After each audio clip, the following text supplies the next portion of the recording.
आप सभी का हमारे यूट्यूब चैनल एजुकेशनल टेक में स्वागत है।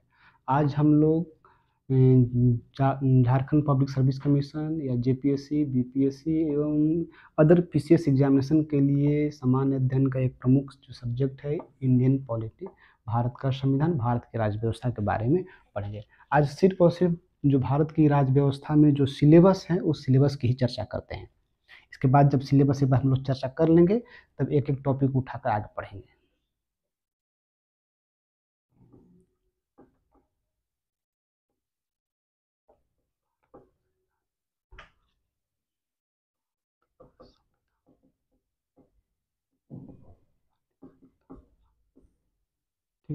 इंडियन कॉन्स्टिट्यूशन है ना, कॉन्स्टिट्यूशन ऑफ इंडिया का जो फर्स्ट चैप्टर है वो है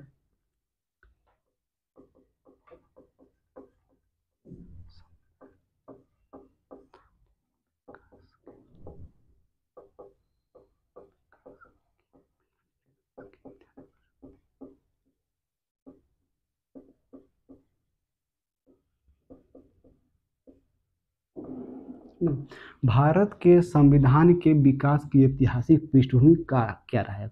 चूंकि हम सभी को पता है कि भारत में ईस्ट इंडिया कंपनी का शासन था, भारत ब्रिटेन के गुलाम था, इसलिए ब्रिटेन की जो पार्लियामेंट है ईस्ट इंडिया कंपनी को रेगुलेट करने के लिए, भारत की शासन व्यवस्था को संचालित करने के लिए टाइम टू टाइम एक्ट लाई है, कानून लाई है। उसी कानून के द्वारा ईस्ट इंडिया कंपनी के शासन भारत के शासन व्यवस्था को संचालित की है। ये जो संवैधानिक विकास की ऐतिहासिक पृष्ठभूमि को दो भाग में बांटेंगे।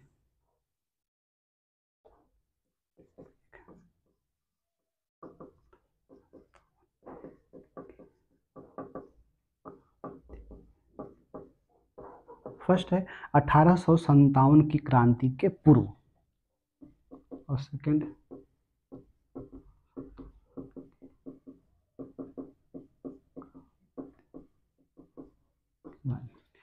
इसलिए हम इस दो भाग बांटे कि 1857 के क्रांति के पूर्व भारत की जो शासन व्यवस्था ईस्ट इंडिया कंपनी के माध्यम से ब्रिटिश क्राउन संचालित करती थी, अर्थात ब्रिटिश क्राउन डायरेक्ट भारत की शासन व्यवस्था को संचालित नहीं करती थी, बल्कि ईस्ट इंडिया कंपनी के माध्यम से करती थी।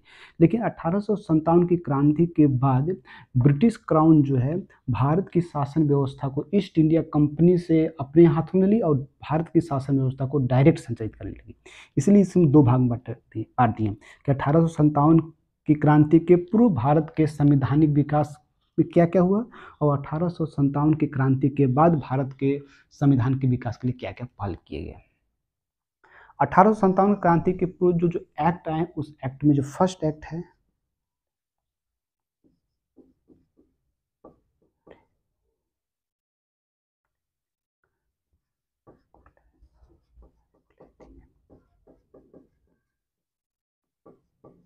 ठीक है, फर्स्ट है ईस्ट इंडिया कंपनी को रेगुलेट करने के लिए ब्रिटिश पार्लियामेंट ने 1773 में रेगुलेटिंग एक्ट पारित किया। इस एक्ट में क्या क्या प्रोविजन है उसकी स्टडी हम लोग बाद में करेंगे। आज सिर्फ सिलेबस। सेकंड है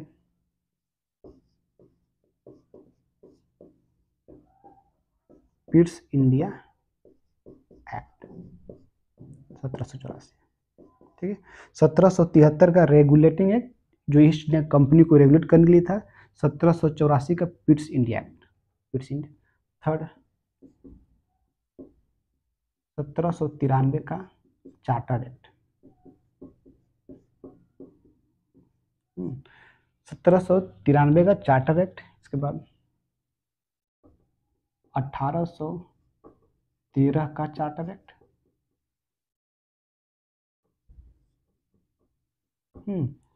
1773 का रेगुलेटिंग, 1784 का पिट्स इंडिया एक्ट, 1793 का चार्टर एक्ट और 1813 का चार्टर एक्ट। इसके बाद 1833 का चार्टर एक्ट और 1853 का चार्टर एक्ट, ठीक ना। ये 6 हुआ। तो 1857 के क्रांति के पूर्व British crown east India company को रेगुलेट करने के लिए, भारत के शासन व्यवस्था को संचालित करने के लिए 6 प्रमुख एक्ट लाए। First regulating act, second Pitt's India act, third charter act 1793, fourth charter act 1813, fifth 1833 का चार्टर एक्ट, फिर लास्ट है 1853 का चार्टर एक्ट। 1857 में भारत में सिपाही विद्रोह होती है, जिसको प्रथम जन विद्रोह कहा जाता है। 1857 की क्रांति के बाद जो ब्रिटिश पार्लियामेंट है एक्ट लाती है, और उस एक्ट के माध्यम से भारत की शासन व्यवस्था को ईस्ट इंडिया कंपनी से अपने हाथ में लेती है। अब खुद जहां पहले इनडायरेक्ट रूप में भारत की शासन व्यवस्था को संचालित कर रही थी, अब जो भारत की शासन व्यवस्था डायरेक्ट वो एक्ट के माध्यम से संचालित करेगी।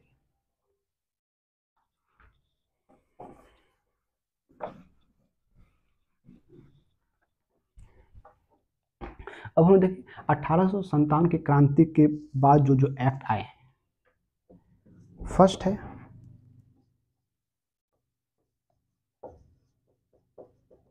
भारत शासन अधिनियम 1858। ठीक है, भारत शासन अधिनियम 1858। 1857 के क्रांति के बाद फर्स्ट एक्ट आया भारत शासन अधिनियम 1858। सेकंड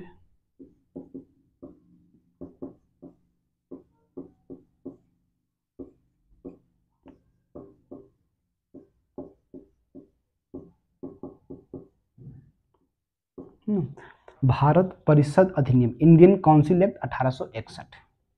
थर्ड है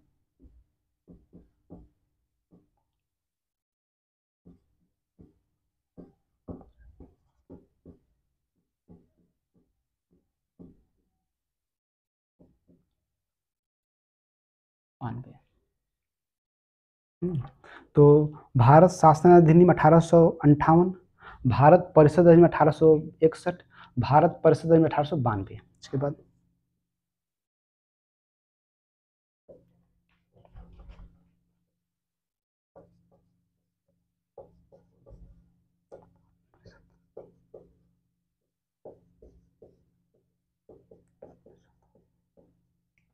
ठीक है, नेक्स्ट है भारत इंडियन काउंसिल एक्ट 1909। इसको हम बोलते हैं हम लोग, इसका नाम भी एक और है,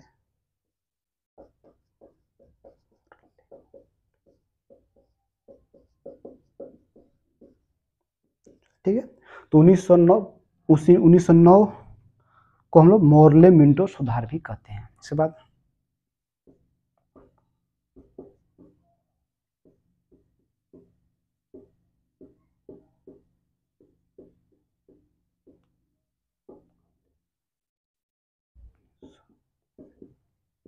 ना, जिस प्रकार 1909 के भारत परिषद अधिनियम को मोरले मिंटो सुधार बोलते हैं, इसको भारत परिषद अधिनियम 1919 को बोलते हैं।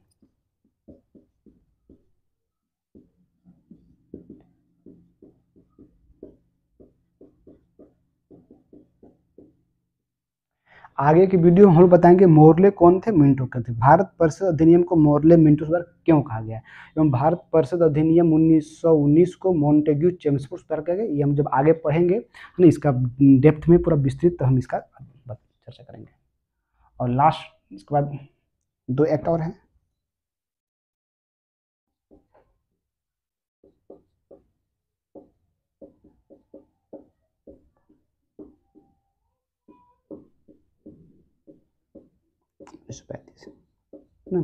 भारत शासन अधिनियम 1935।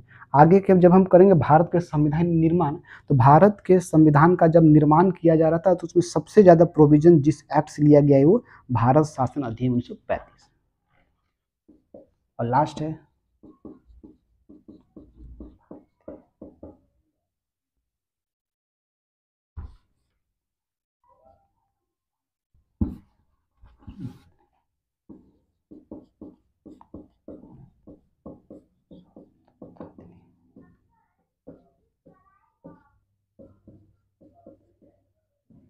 ठीक है, ये हुआ 1857 के क्रांति के पूर्व जो हमने लिए थे 1773 का रेगुलेटिंग एक्ट, 1784 का पिट्स इंडिया एक्ट, 1793 का चार्टर एक्ट, 1813 का चार्टर एक्ट, 1833 का चार्टर एक्ट और 1853 का चार्टर एक्ट। लेकिन 1857 क्रांति के बाद जो आया भारत शासन अधिनियम 1858, भारत परिषद अधिनियम 1861, भारत परिषद अधिनियम 1892, भारत परिषद अधिनियम 1909 जिसको मोर्लेमेंटो सुधार भी बोलते हैं, भारत परिषद अधिनियम 1919 जिसको मोंटेग्यू चेम्सफोर्ड सुधार बोलते हैं, तो भारत शासन अधिनियम 1935 और 1946 भारत स्वतंत्रता अधिनियम। ये सारे बिंदु पढ़ेंगे भारत के संविधान की ऐतिहासिक पृष्ठभूमि। इन सारे जो एक्ट है प्रश्न पूछे जाते हैं कि इस एक्ट की क्या क्या विशेषताएं हैं, या जो कोई टॉपिक है कि विभागीय व्यवस्था, या आपको कोई भी भारत का जो प्रथम वायसराय कौन थे, इन सारे चीज़ की डिटेल इसमें हम लोग पढ़ लेंगे। सेकंड टॉपिक जो है भारत के संवैधानिक विकास के ऐतिहासिक पृष्ठभूमि के बाद जो सेकंड चैप्टर आ जाएगा वो आ जाएगा आपको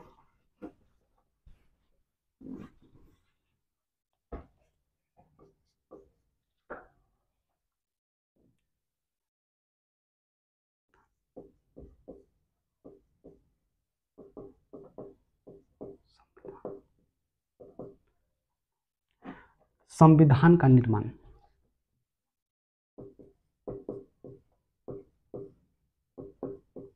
ठीक, ऊपर क्या हुआ कि भारत के संविधान की ऐतिहासिक पृष्ठभूमि, मतलब जब 1946 में जब संविधान भारत के संविधान के निर्माण के लिए संविधान सभा का गठन किया गया, उससे पूर्व क्या वस्तु स्थिति थी।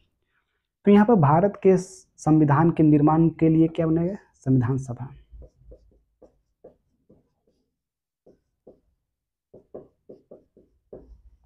ठीक है, तो हम यहाँ पढ़ेंगे कि संविधान सभा में जो मेंबर थे उनका निर्वाचन कैसे हुआ, है ना, सदस्यों का निर्वाचन, ठीक ना, कि संविधान सभा में जो मेंबर थे उनका निर्वाचन कैसे हुआ, संविधान सभा की संरचना क्या था, है ना। इसके बाद हम लोग देखेंगे कि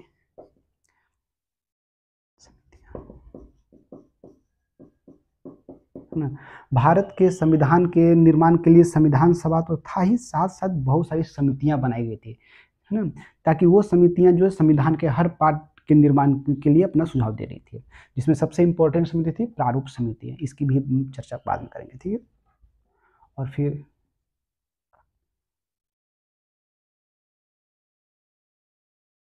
और निर्माण इसका में समय अवधि,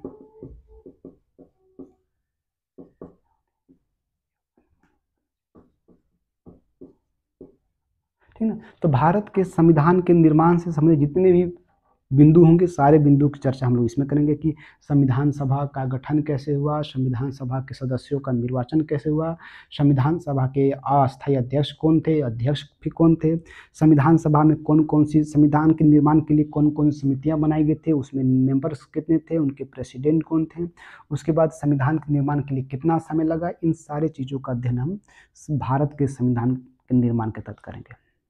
थर्ड टॉपिक है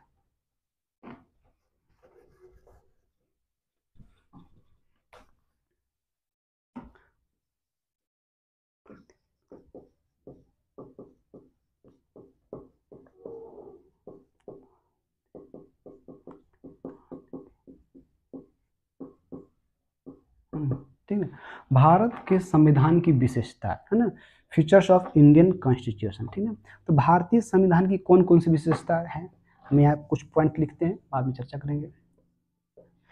फर्स्ट तो यह है कि भारत का संविधान क्या लिखित संविधान है, लिखित, ठीक है, भारत का संविधान क्या है, लिखित संविधान है ना। फिर हम बोलते हैं कि भारत के जो संविधान है उसमें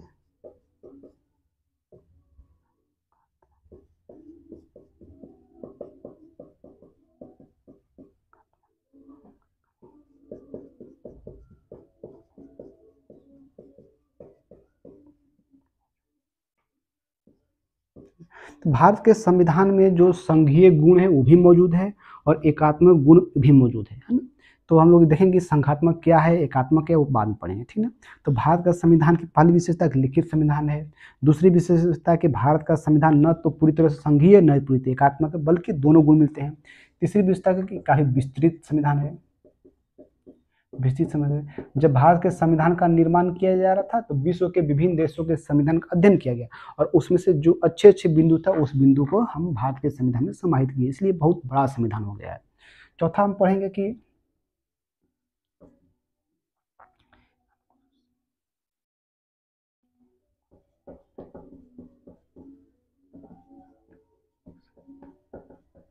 है ना, कि भारत के संविधान में कुछ संवैधानिक संस्था है, जैसे इलेक्शन कराने के लिए इलेक्शन कमीशन ऑफ इंडिया है ना, प्रतियोगिता परीक्षा जो के लिए हमारे देखते हैं कि संघ लोक सेवा आयोग है ना, इसके बाद वित्त आयोग है, केंद्र एवं राज्य के मध्य राजस्व का बंटवारा कैसे हो इसके सुझाव देने के लिए वित्त आयोग है ना, ऑडिट करने के लिए नियंत्रक एवं महालेखा परीक्षक, ये सारी चीज संवैधानिक संस्थाएं हैं। इस प्रकार और भी कई विशेषताएं हैं, जैसे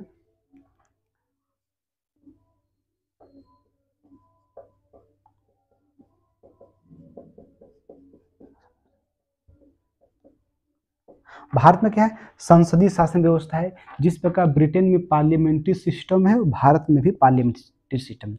शॉर्ट में जान लीजिए पार्लियामेंट्री सिस्टम है क्या होता है। पार्लियामेंट्री सिस्टम में जो होता है कि जो आपका जो संवैधानिक प्रमुख अलग होते हैं और जो वास्तविक प्रमुख अलग होते हैं। जैसे ब्रिटेन में जो संवैधानिक प्रमुख हैं जिसको नाम मात्र प्रमुख बोलते हैं वो ब्रिटेन के राजा रानी है, जबकि जो वास्तविक प्रमुख वहाँ के प्रधानमंत्री होते हैं। भारत कंटेंट में जो संवैधानिक प्रमुख हैं वो प्रेसिडेंट ऑफ इंडिया होते हैं और जो वास्तविक प्रमुख होते हैं प्राइम मिनिस्टर होते हैं, है ना। तो संसदीय शासन व्यवस्था किया गया है।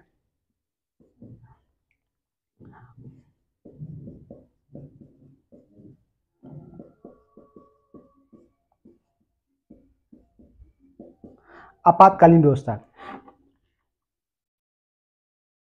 कहा गया है कि संघात्मक से ही कि भारत में ऐसे सामान्य परिस्थिति में संघीय गुण मौजूद है, लेकिन जो विपरीत परिस्थिति में असामान्य परिस्थिति में आपातकालीन व्यवस्था के तहत भारत का संविधान एकात्मक हो जाता है। अर्थात जो स्टेट का जो पावर को कम किया जाता है, सीमित कर दिया जाता है, मैक्सिमम जो पावर है केंद्र में निहित हो जाती है, इसलिए इसमें हम आपातकालीन, जिसमें 3 आर्टिकल पढ़ेंगे, 352, 356 और 360।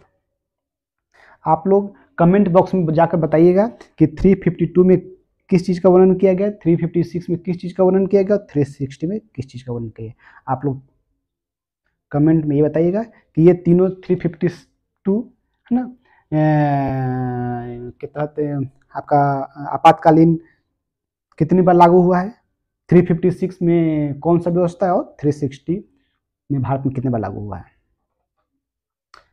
इसके बाद हम देखते हैं कि भारत संविधान जो है लचीला है।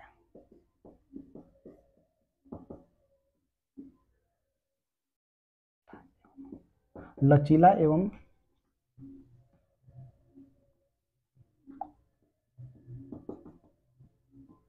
कठोर का समन्वय है हमारा, कि भारत का संविधान न तो पूरी तरह लचीला है और न ही पूरी तरह से कठोर है। कुछ भारत के संविधान में कुछ ऐसे पार्ट्स होते हैं जो कि मेंबर ऑफ पार्लियामेंट जो है वो साधारण बहुमत से पारित कर देती है। कुछ ऐसे प्रोविजंस है, कुछ ऐसे पार्ट्स हैं जहाँ पर मेंबर ऑफ पार्लियामेंट जो है 2/3 बहुमत से पारित करती है, और कुछ ऐसे प्रोविजंस है जहाँ पर मेंबर ऑफ पार्लियामेंट 2/3 मेजोरिटी से पारित करती है। उसके बाद जो आधे राज्यों के विधानमंडल से भी सहमति लेनी आवश्यक होती है। इसलिए भारत के संविधान में लचीला एवं कठोर दोनों का समन्वय देखने को मिलता है। ये सारी विशेषताएं जिसका अध्ययन हम लोग बाद में करेंगे। चौथा टॉपिक जो पढ़ना है वो प्रस्तावना।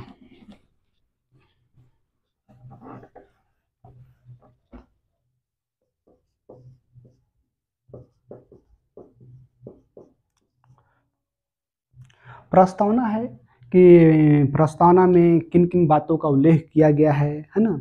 प्रस्तावना में जो मुख्य रूप से जो 3 वर्ड जो जुड़े हुए, राष्ट्र की एकता में अखंडता, पंथ निरपेक्ष, समाजवादी, ये सब जो कुछ नए वर्ड जो जोड़े गए हैं उसमें प्रस्तावना में चर्चा करेंगे।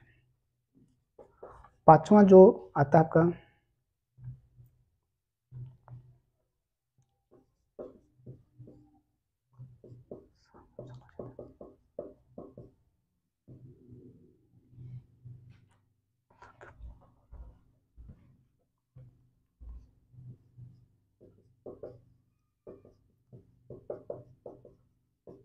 इसमें कुछ विशेष पढ़ना नहीं है ना, मेन है आपको नागरिकता। नागरिकता के बारे में पढ़ेंगे कि नागरिकता हमारे यहाँ एकल नागरिकता है या दोहरी नागरिकता है, हम लोग नागरिकता कहाँ से लिए हैं, नागरिकता में कौन कौन से प्रोविजंस किए गए हैं, कौन कौन से प्रावधान है यहाँ पर है। हमारे यहाँ एकल नागरिकता है ना, भारत में एकल नागरिकता है, तो हम कहाँ से लिए हैं एकल नागरिकता, है ना। और हमारे यहाँ एकल नागरिकता ही क्यों है, नागरिकता से संबंधित बहुत सारे जो प्रावधान है ना। नागरिकता में दो चीज होता है, एक तो प्राप्ति, एक समाप्त, है ना, कि भारत की नागरिकता को कैसे प्राप्त किया जा सकता है और भारत की नागरिकता किन किन हालात में समाप्त हो सकती है। इन सारे बिंदु की चर्चा हम करेंगे नागरिकता में करेंगे।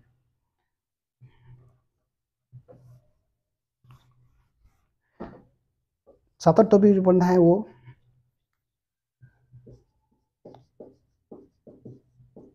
मौलिक अधिकार। तो भारत के संविधान, जो मूल संविधान थे, उसमें कितने मौलिक अधिकार हैं, वर्तमान समय में कितने मौलिक अधिकार हैं ना। मौलिक अधिकार को भारत के संविधान में कहाँ से लिए हैं, इसका वर्णन कितने आर्टिकल में किए गए हैं, किस भाग में किया गया है ना। और किस किस परिस्थिति में मौलिक अधिकार को पर हम लोग निलंबित कर सकते हैं, कौन से ऐसे मौलिक अधिकार है जो कभी भी निलंबित नहीं होगा। इन सारी चीज़ों का अध्ययन हम मौलिक अधिकार के तहत करेंगे।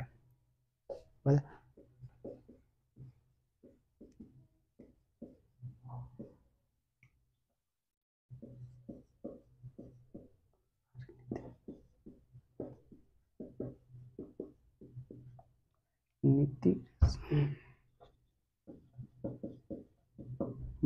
राज्य के नीति निर्देशक तत्व है। तो राज्य के नीति निर्देशक तत्व में पढ़ेंगे कि राज्य के नीति निर्देशक तत्व का वर्णन भारत के संविधान किस भाग में किया गया है, किस आर्टिकल में किया गया है, हम लोग इसको किस देश के संविधान से इसको अडॉप्ट किएंगे, और राज्य के नीति निर्देशक में किन किन बातों का वर्णन किया गया है, उसमें से कौन कौन से ऐसे प्रोविजन हैं जो वर्तमान समय में लागू है और कौन से ऐसे प्रोविजन हैं जो अभी लागू नहीं किया गया है।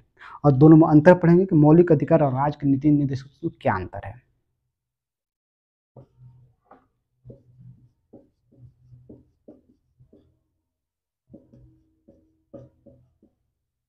तो मौलिक कर्तव्य है कि मौलिक कर्तव्य जो है को भारत के किस संविधान संशोधन द्वारा जोड़ा गया, क्या यह मूल संविधान में था या नहीं था, है ना। किस देश के संविधान से हम मौलिक कर्तव्य को लिए हैं, मौलिक कर्तव्य में किन किन बातों का उल्लेख किया गया है ना। ये सारे मौलिक कर्तव्य में पढ़ेंगे। तो पॉइंट 1 से पॉइंट 9 तक आप समझे। नेक्स्ट जो है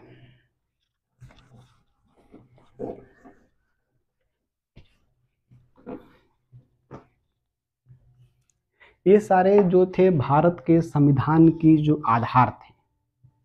अब हम लोग आगे जो पढ़ेंगे 10 वो संघ, है ना, संघ केंद्र, है ना, संघ सरकार, संघ। संघ में 3 चीज पढ़ना है, एक कार्यपालिका,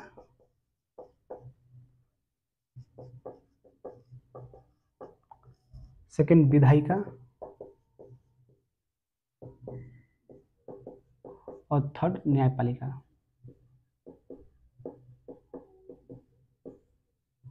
ठीक है, इसमें पढ़ेंगे संघ का उल्लेख भारत के संविधान के किस भाग में है, साथ ही साथ यह भारत के संविधान के किस अनुच्छेद से लेकर किस अनुच्छेद तक है, इसकी चर्चा हम इसमें करेंगे। संघ में 3 चीज आते हैं, कार्यपालिका है ना, विधायिका है और न्यायपालिका है। एग्जीक्यूटिव है, लेजिस्लेटिव है और जुडिशरी है। कार्यपालिका में देखिए, चूंकि भारत में संसदीय शासन व्यवस्था है जैसे कि हम बताए थे, और संसदीय शासन व्यवस्था में 2 प्रकार के प्रमुख होते हैं। फर्स्ट होते हैं संवैधानिक प्रमुख या नाम मात्र के प्रमुख, और सेकंड होते हैं वास्तविक प्रमुख।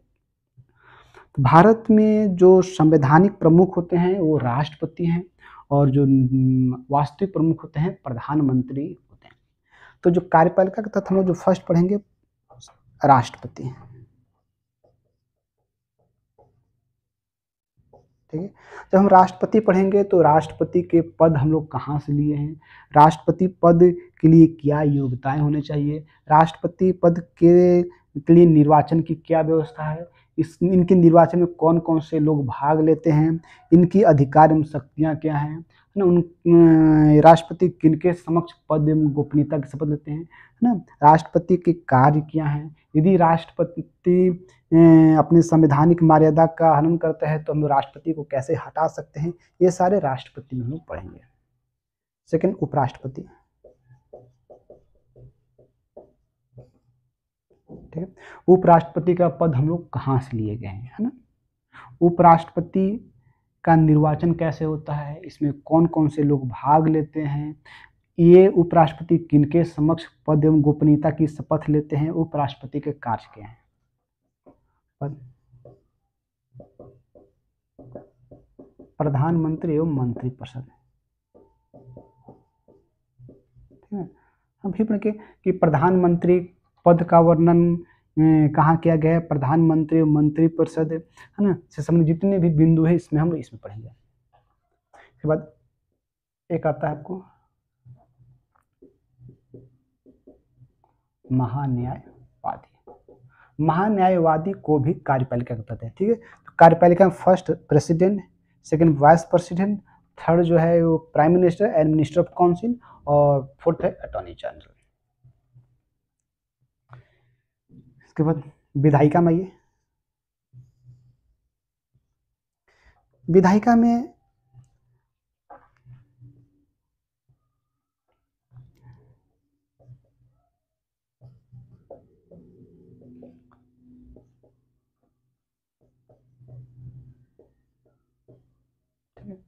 विधायिका में दो चीज पढ़ेंगे, राज्यसभा और लोकसभा। राज्यसभा को हम लोग निम्न सदन बोलते हैं या उच्च सदन बोलते हैं, है ना। सेकंड है कि राज्यसभा को प्रथम सदन बोलते हैं या द्वितीय सदन बोलते हैं।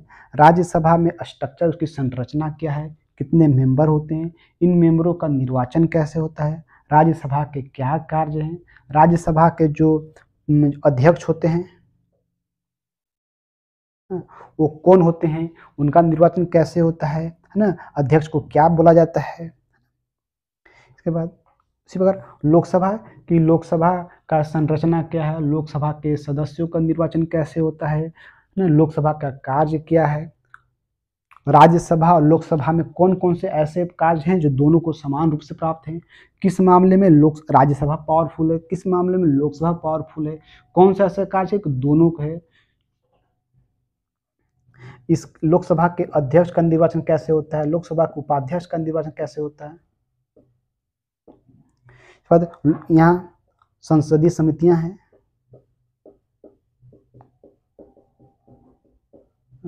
संसद की कुछ संसदीय समितियां हैं जैसे लोक लेखा समिति, प्राक्कलन समिति, सार्वजनिक उपक्रम समिति।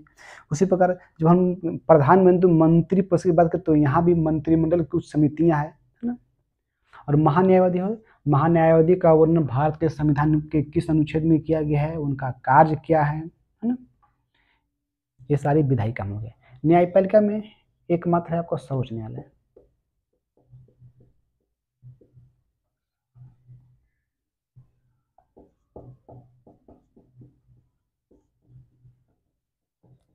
सर्वोच्च न्यायालय कि सुप्रीम कोर्ट का उल्लेख भारत के किस आर्टिकल में किया गया है, सुप्रीम कोर्ट को अभिलेख न्यायालय क्यों बोलते हैं, सुप्रीम कोर्ट के क्या कार्य हैं, सुप्रीम कोर्ट के न्यायाधीशों की नियुक्ति कैसे होते हैं, उनका कार्यकाल क्या होता है, उनका फंक्शनिंग क्या होता है ना। ये सारे हम लोग न्यायपालिका में पढ़ेंगे। ये हुआ संघ के समान ही है राज्य।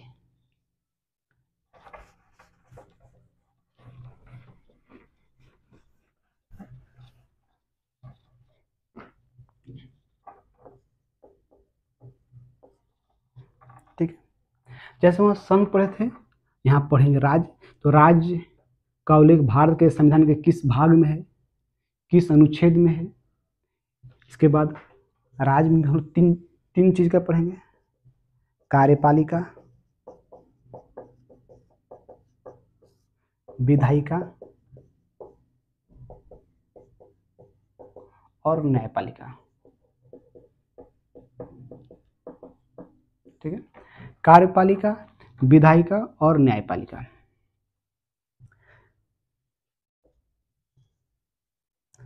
जैसे केंद्र के मामले पढ़े थे कि कार्यपालिका में जो वहाँ का जो जिस प्रकार केंद्र में पार्लियामेंट्री सिस्टम है, स्टेट में भी पार्लियामेंट्री सिस्टम है, संसदीय शासन व्यवस्था है। केंद्र में जो संवैधानिक प्रमुख थे वो राष्ट्रपति थे। यहाँ पर जो राज्य में जो संवैधानिक प्रमुख है वो राज्यपाल है। और फिर यहाँ पर वास्तविक प्रमुख मुख्यमंत्री मंत्रिपरिषद।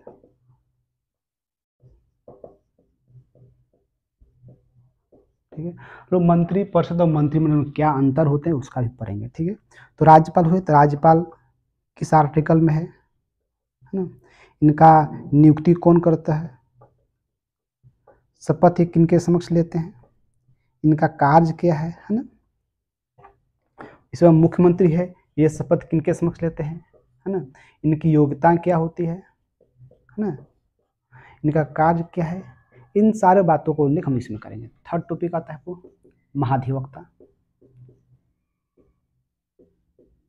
जिस प्रकार केंद्र में महान्यायवादी होती हैं जो कि भारत सरकार का प्रथम विधि अधिकारी, उसी प्रकार राज्यों में महाधिवक्ता होता है, एडवोकेट जनरल होते हैं जो राज्य के प्रथम विधि अधिकारी होते हैं। इनकी नियुक्ति कौन करते हैं, इनकी शपथ किसके समक्ष लेते हैं, इनका कार्यकाल क्या होता है, इनका कार्य क्या होता है, इन सारी चीजों का अध्ययन हम लोग महाधिवक्ता के अंत करेंगे। इसके बाद पढ़ेंगे विधायिका।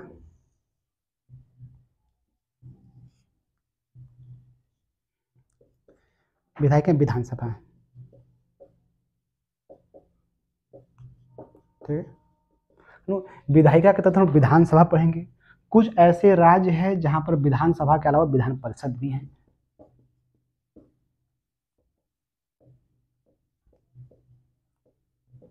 ठीक है, तो हम विधानसभा के बारे में पढ़ेंगे। विधानसभा की संरचना क्या होती है, विधानसभा के सदस्यों का निर्वाचन कैसे होता है ना, विधानसभा का कार्य क्या है, उस पर विधान परिषद का स्ट्रक्चर क्या है, विधान परिषद सदस्यों का निर्वाचन कैसे होता है, विधान कौन कौन से ऐसे पावर है जिसमें विधानसभा पावरफुल है, कुछ ऐसे काम है जो विधान परिषद पावरफुल है, कौन से ऐसे काम है जो दोनों के सिमिलर है ना। इन सारे चीज़ों का अध्ययन करें। इसके बाद इनकी भी समितियां पढ़ेंगे, विधानसभा की समितियां भी हम पढ़ेंगे। इसके बाद जिस प्रकार संसद हो या विधानसभा हो, उनकी कुछ शब्दावली है या उनकी गतिविधि कार्यविधि, जैसे कि प्रश्नकाल क्या होता है, शून्यकाल क्या होता है, अल्पकालिक प्रश्न क्या होते हैं है ना।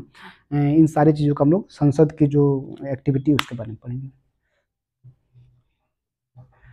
तो संघ हो गया, राज हो गया।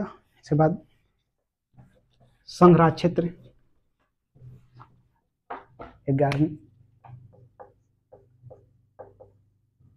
संघ राज क्षेत्र। ठीक है, भारत में केंद्र सरकार है, राज्य सरकार है, तो राज्यों के अलावा कुछ संघ राज्य क्षेत्र हैं जिनको केंद्र शासित प्रदेश कहते हैं।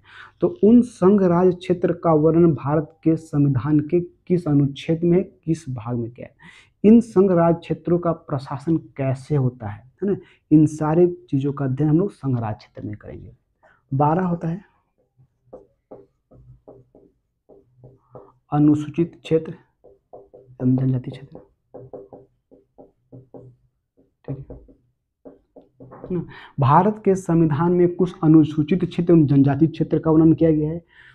भारत में कौन कौन से क्षेत्र है जो अनुसूचित क्षेत्र में है, कौन कौन से क्षेत्र जो जनजातीय क्षेत्र में किया है, इन क्षेत्रों का शासन प्रशासन कैसे होता है, इन सभी बातों का अध्ययन हम लोग इस टॉपिक में करेंगे। बाद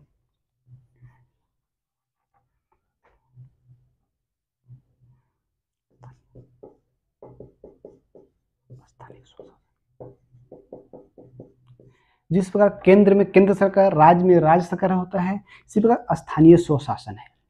73वां एवं 74वां संविधान संशोधन अधिनियम द्वारा है ना, दो चीज को जोड़ा गया।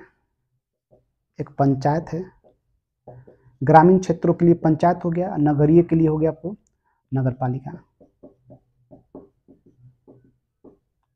ठीक ना, तो पंचायत को किस संविधान संशोधन जोड़ा गया, इसका वर्णन किस भाग में किया गया है, किस आर्टिकल में किया गया है, पंचायत की संरचना क्या है, सदस्यों का कार्यकाल क्या होता है, उनकी नियुक्ति कैसे होता है, उनका फंक्शन क्या है, सारे चीज़ों को पंचायत में पढ़ेंगे। उसके बाद नगर पालिका में है, वो भी पढ़ेंगे कि नगर पालिका को किस संविधान संशोधन अधिनियम द्वारा जोड़ा गया, इस इसका उल्लेख किस आर्टिकल में है, किस भाग में किया गया, इनके सदस्यों का नियुक्ति निर्वाचन कैसे होता है, उनका कार्यकाल क्या होता है ना। इसके बाद यहाँ पर हम लोग जो राज्य वित्त आयोग होता है, राज्य निर्वाचन आयोग होता है, इन सारी चीज़ों का अध्ययन करेंगे, इसके बाद इनका कार्य करेंगे। इसके बाद जो इधर 13 टॉपिक हुआ, 13 टॉपिक के बाद जो है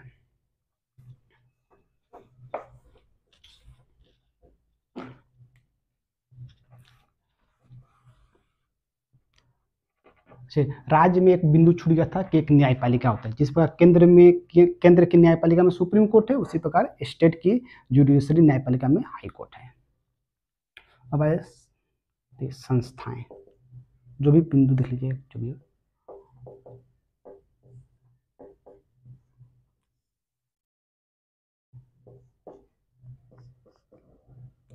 हम 13-14 जो भी पॉइंट होगा, है ना। देखिए, भारत में संस्थाएं 3 प्रकार के मुख्य रूप से है। फर्स्ट जो संस्थाएं हैं वो संवैधानिक संस्था है, संवैधानिक संस्था। सेकेंड जो है वो सांविधिक संस्था, और थर्ड है संवैधानेतर संस्थाएं। ठीक है, तो भारत में 3 प्रकार की संस्थाएं हैं। फर्स्ट है संवैधानिक संस्था, सेकेंड सांविधिक संस्था, और थर्ड है संवैधानेतर संस्था। देखिए, वैसे संस्थाएं जिसका उल्लेख भारत के संविधान में किया गया है वो संवैधानिक संस्था कहलाते हैं। जैसे निर्वाचन आयोग, जिसका उल्लेख 324 में किया गया है। सेकेंड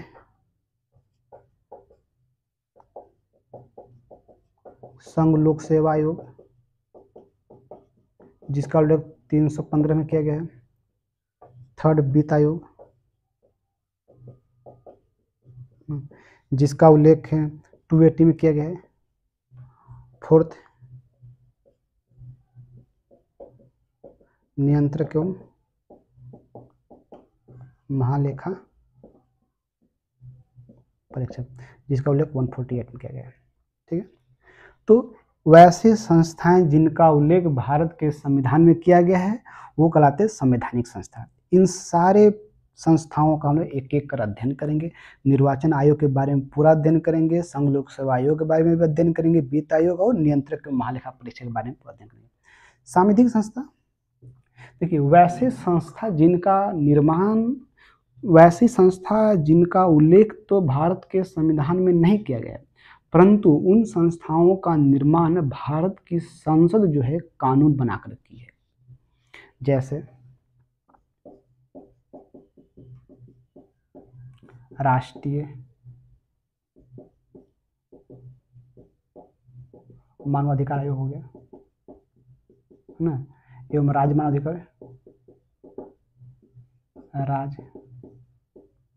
मानवाधिकार आयोग। ठीक है ना, राष्ट्रीय मानवाधिकार आयोग होंगे, राज्य मानवाधिकार आयोग होंगे। सेकंड केंद्रीय सूचना आयोग एवं राज्य सूचना आयोग होंगे। थर्ड राष्ट्रीय महिला आयोग एवं राज्य महिला आयोग। ठीक है, तो वह संस्थाएं जिनका उल्लेख भारत के संविधान में वो संवैधानिक हो गया। वे संस्थाएं जिनका उल्लेख भारत के संविधान में तो नहीं है लेकिन संसद उनको कानून बनाकर की है, वो सांविधिक होगा। और तीसरा होती है कि वैसी संस्थाएं जिनका उल्लेख न तो संविधान में कहीं भी किया गया है और न ही संसद कानून बनाकर की है, बल्कि जो कैबिनेट जो है एक प्रस्ताव पारित करके बनाई है। ठीक ना, उसको संवैधानिक संस्थाएं कहते हैं। जैसे अभी है नीति आयोग। ठीक है, नीति आयोग के पूर्व जो था वो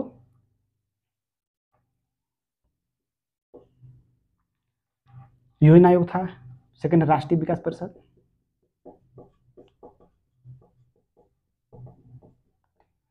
ना, तो 3 प्रकार संस्था होंगे, संवैधानिक संस्था जिनका उल्लेख संविधान में हो, सांविधिक संस्था जिनका संसद कानून बनाकर की हो, और संवैधानिक संस्था जिसका उल्लेख न तो संविधान में हो न ही संसद कानून बनाए, मतलब कि कैबिनेट एक प्रस्ताव पारित कर की है, ये संस्थाएं होंगे।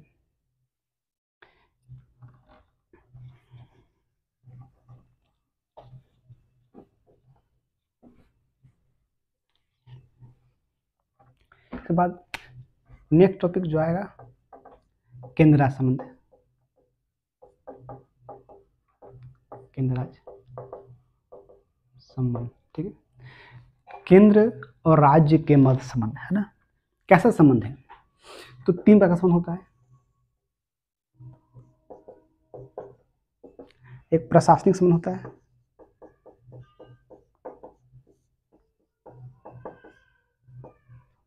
ठीक है। तो केंद्र और राज्य के मध्य कैसा प्रशासनिक संबंध है, इसमें किन किन बिंदुओं का वर्णन किया गया है। सेकंड विधायी संबंध होता है, और थर्ड हो वित्तीय संबंध। इसमें कौन कौन से आर्टिकल है सारे कर देंगे कि केंद्र और राज्य के मध्य प्रशासनिक संबंध, केंद्र और राज्य के मध्य विधायी संबंध, केंद्र और राज्य के मध्य वित्तीय संबंध का अध्ययन करेंगे। इसके बाद 16 एक टॉपिक है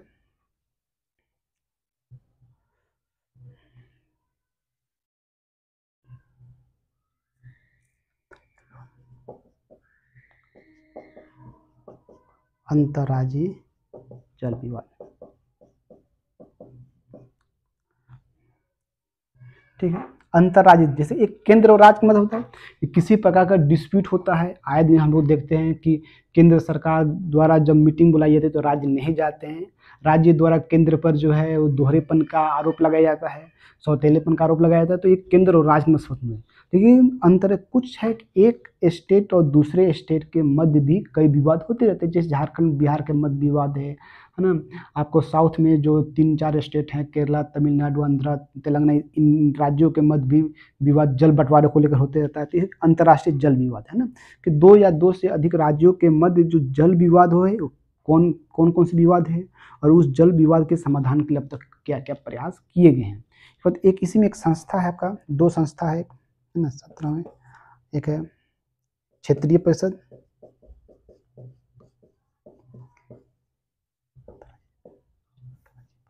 एक अंतर्राज्यीय परिषद।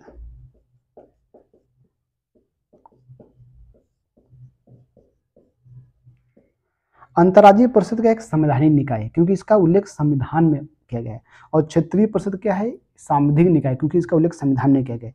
तो इन दोनों का काम मुख्य रूप से वही है कि 2 या 2 से अधिक राज्यों के मध्य जो विवाद होते हैं, क्षेत्रीय विवाद होता है, उस विवाद को कैसे समाधान किया जाए। इसका हम पूरा संरचना देखेंगे, इसमें अध्यक्ष कौन होते हैं, उपाध्यक्ष कौन होते हैं, कौन कौन से मेंबर होते हैं, उनका मुख्यालय क्या है, इनका कार्य क्या है, इन सारे चीज़ों का वर्णन हम इसमें करेंगे। इसके बाद 18 जो है संविधान संशोधन,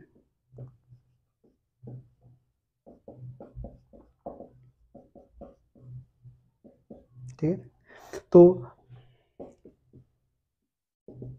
1951 से लेकर आज 2022 तक भारत के संविधान का संशोधन कितने बार किया गया, किस संविधान संशोधन के तहत भारत के संविधान में क्या चीज़ जोड़ा गया है, किस संविधान संशोधन के द्वारा भारत के संविधान में क्या चीज़ को हटाया गया, इन सारे चीज़ों का अध्ययन हम लोग संविधान संशोधन में पढ़ेंगे। इसके बाद ये भी पढ़ेंगे संविधान संशोधन के प्रोविजन हम लोग कहाँ से लिए हैं, संविधान संशोधन की प्रक्रिया क्या है ना। नेक्स्ट टॉपिक आएगा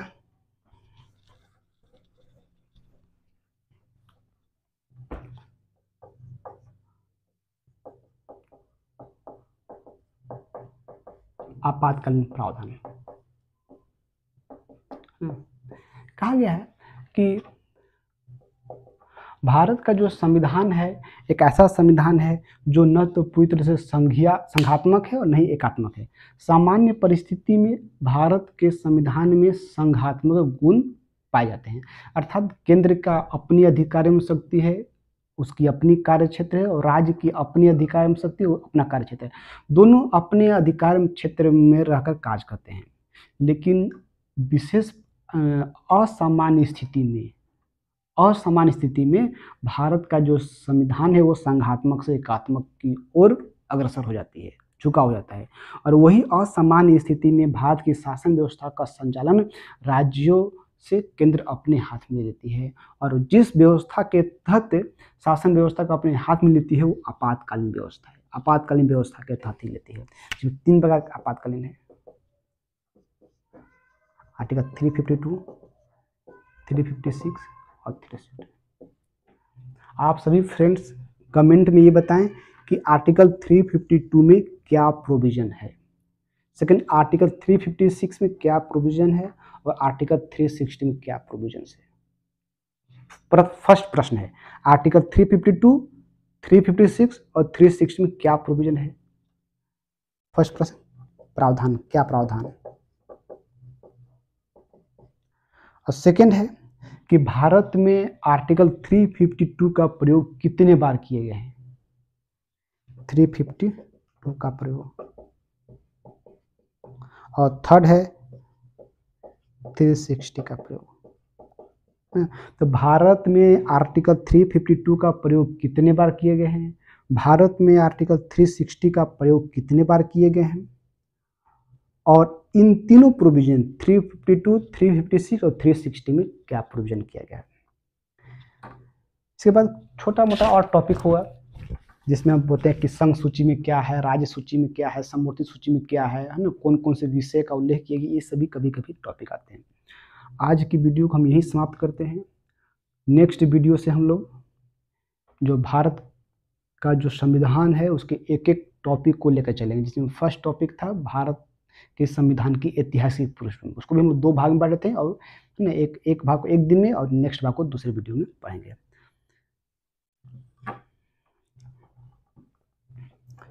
इसके बाद हम लोग भारत के संविधान का हम लोग टॉपिक वाइज पढ़ेंगे, और उस टॉपिक से रिलेटेड जो भी एग्जामिनेशन में हो, चाहे यूपीएससी में हो या बीपीएससी में हो या जेपीएससी में हो या अदर जो जनरल कंपटीशन एग्जामिनेशन में जो भी प्रश्न पूछे गए हर सेगमेंट से हर टॉपिक को पढ़ाने के बाद हम लोग क्वेश्चन बैंक करेंगे। ठीक है फ्रेंड्स, तब तक के लिए आप लोगों से नेक्स्ट वीडियो मिलते हैं। जय हिंद।